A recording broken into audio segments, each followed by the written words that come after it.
अल्लाह अल्लाह क्या मुबारक नाम है, अल्लाह अल्लाह मुमीनों का काम है, अल्लाह अल्लाह आशिकों का काम है। एक जमाना सोहबते बा औलिया, बेतरे सद साल तौअत बेरिया, हर गलीने तेरे तू तैयार है, जो ना मांगे उसे तू बेजार है। আল্লাহ আপনি আমার এই ক্ষুধার তোরাইকা পরীক্ষা করবেন। সাহাবায়ে কেরাম শুরুতেই বলছিলাম ইয়া আইয়ুহাল্লাযীনা আমানুস্তাঈনু, নামাজ এবং ধৈর্যের মাধ্যমে আল্লাহর কাছে সাহায্য চাও। আল্লাহর নবীজির এক সাহাবী এসে বলতেছেন, নবীজি গো 3 দিন ধরে করে খাবার নেই। আল্লাহর নবী বলেন নামাজে দাঁড়ায় যাও। একবার দুইবার তিনবার কিছু হয় না, আবার আসছে নবীজি ঘরের মধ্যে খাবার নাই। নবীজি বলে নামাজে দাঁড়ায় যাও। চতুর্থবার যখন নামাজে দাঁড়াইলেন, ওই সাহাবী করে যায় দেখেন অটোমেটিক তার যেই চাতা ছিল চাতা ঘুরতেছে আর আটা বের হইতেছে। অটোমেটিক চাতা দিয়ে আটা বের হইতে শুরু হইল। যায় দেখেন স্ত্রী পাতিলা গুলা বরিয়া বরিয়া রাখছেন। স্ত্রী যখন পাতিলা গুলা বরিয়া বরিয়া রাখছেন, রাখার পর হয়তো বা শয়তানি মনের মধ্যে ওয়াসওয়াসা দিছে, বন্যাই অটোমেটিক কেমনে চাঁদা দিয়ে আটা বের হইতেছে, একটু উঠায় দেখো। আল্লাহ বান্দি যখন উঠায় দেখলো, আল্লাহর কুদরত অটোমেটিক বন্ধ হয়ে গেছে। আল্লাহ রাসূল বলেন তুমি যদি চাঁদা উঠায় না দেখতাম, জমজমের পানির ন্যায় কিয়ামত পর্যন্ত আমার উম্মতেরা এখান থেকে আটা নিয়ে খাইতে পারত। ও বাপজান আমার, আল্লাহ আপনি আমার ক্ষুধার তোরাইকা পরীক্ষা করবেন।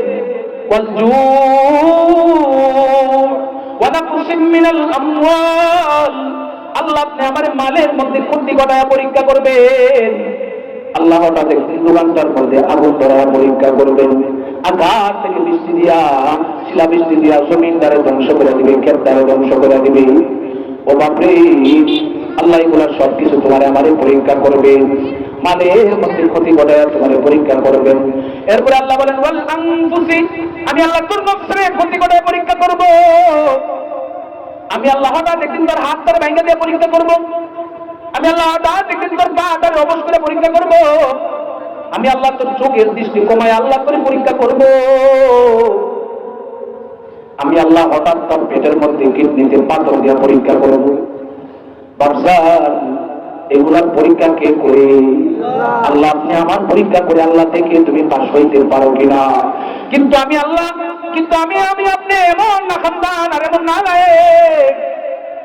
আমরা বলি আল্লাহ কি শুধু আমারই পাইছে আর কাউকে পান নাই? বলেন নাউযুবিল্লাহ। বাপরে, নবীজি বলেন আল্লাহ যারে বেশি ভালোবাসে আল্লাহ তারে বেশি পরীক্ষাও করে। আল্লাহ যারে মহব্বত করেন, ভালোবাসেন, আল্লাহ তারে কি করেন?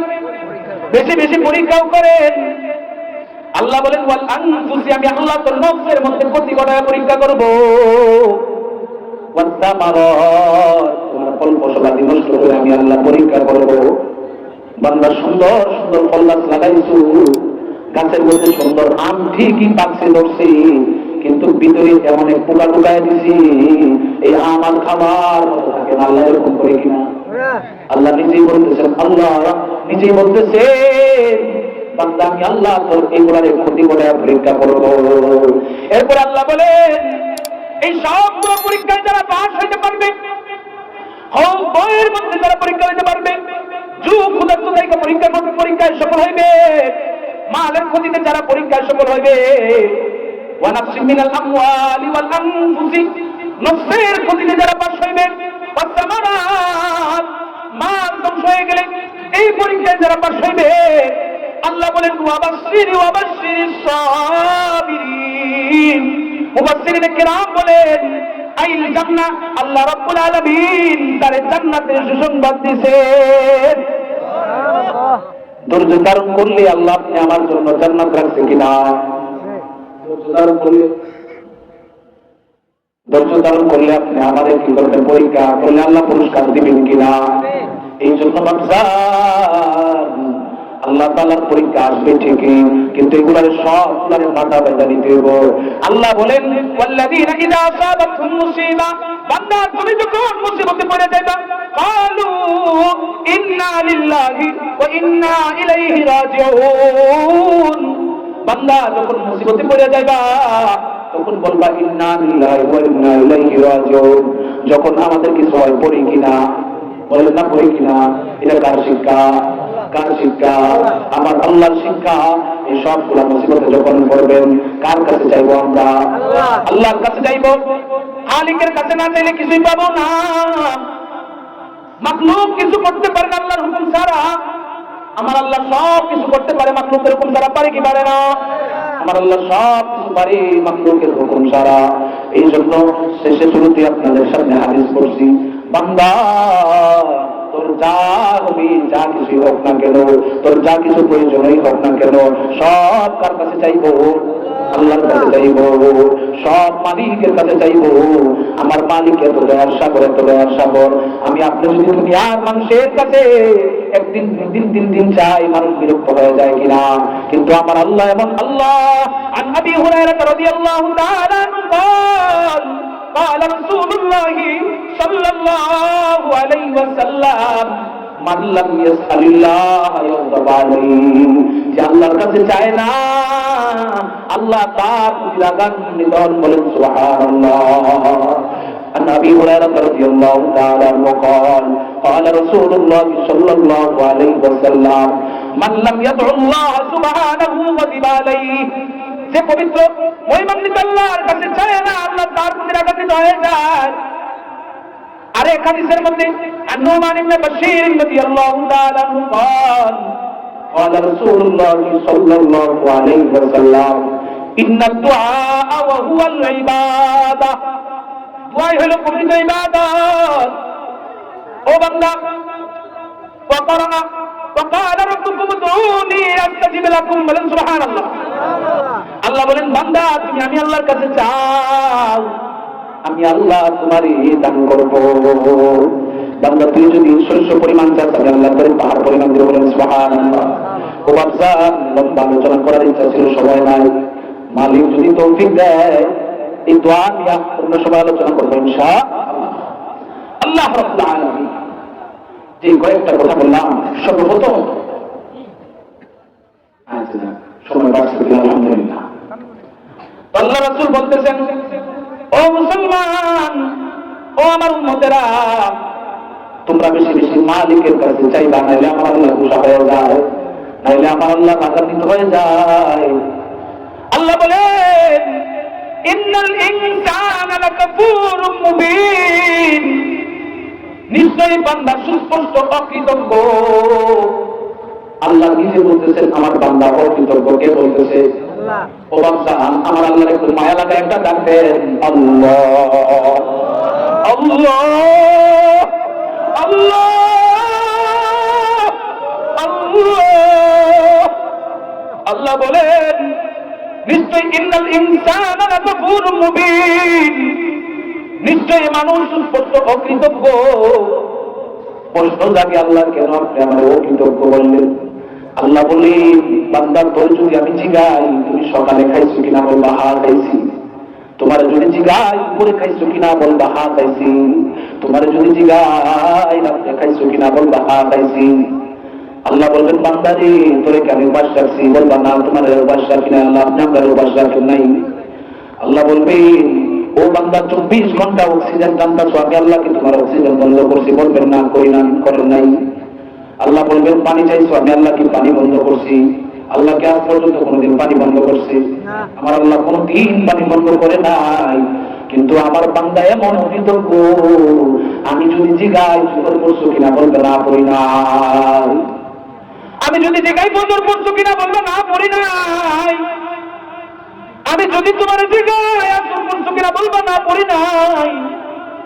আমি যদি জিগাই মাগরিব পড়ছো কিনা, বলবা না পড়ি নাই।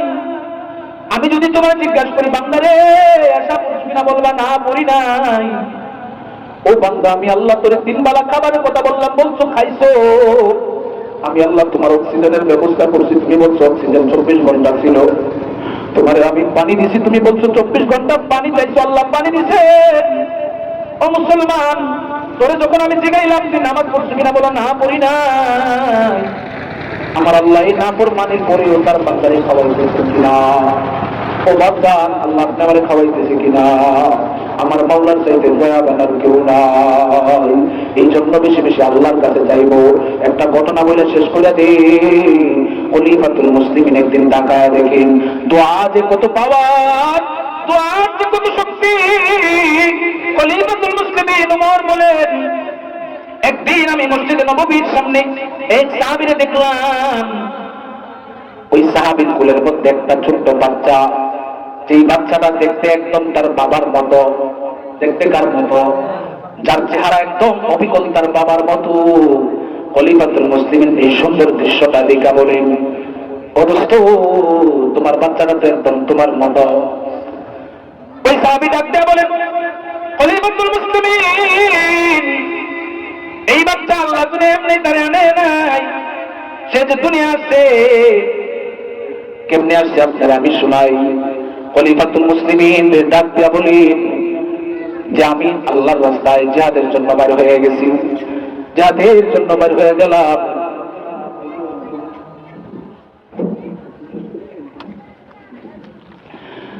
খলিফাতুল মুসলিমিন যখন দেখলেন বাচ্চাটা তার কোলের মধ্যে, ওই সাহাবী ডাক দিয়া বলেন, জিহাদের জামা মাড়াই জায়গায় বাজে গেছে, যুদ্ধের সময় হয়ে গেছে।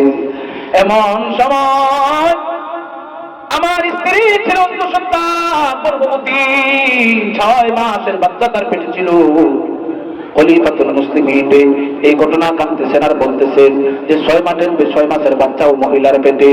ডাক দিয়া বলে, স্বামী গো, আপনি যে যুদ্ধে চলে যাইতেছেন, আপনার পেটের বাচ্চাটা কি হবে? ওই সাহাবী পেটে থেকে তাকে দোয়া করলেন, আল্লাহ তুমি আমার বাচ্চার হেফাজত করো। কার জন্য দোয়া করছে? বাচ্চার জন্য দোয়া করছে, বাচ্চার জন্য দোয়া করছে। বাচ্চার জন্য যখন দোয়া করলেন, যুদ্ধ শেষ হয়ে গেছে।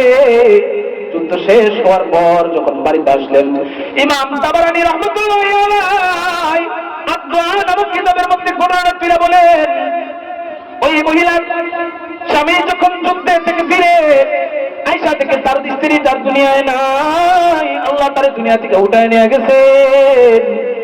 আল্লাহ তার সন্তান সহ তার দুনিয়া থেকে তারে উঠায় নিছে, মালিক তারে পরীক্ষায় ফেলছে। ওই মহিলা আশ্চর্য হয়ে, ওই লোক সাহাবী আশ্চর্য হয়ে গেছে যে তার স্ত্রী যখন আসলো, এলাকার লোকেরা বলতেছে, আল্লাহর নবীর সাহাবী, আপনি যখন চলে গেছেন আপনার স্ত্রী মারা যায়। ঘটনা কমে আপনার স্ত্রীর কবর থেকে আমরা আগুন দেখতে পাই। কি দেখতে পাই?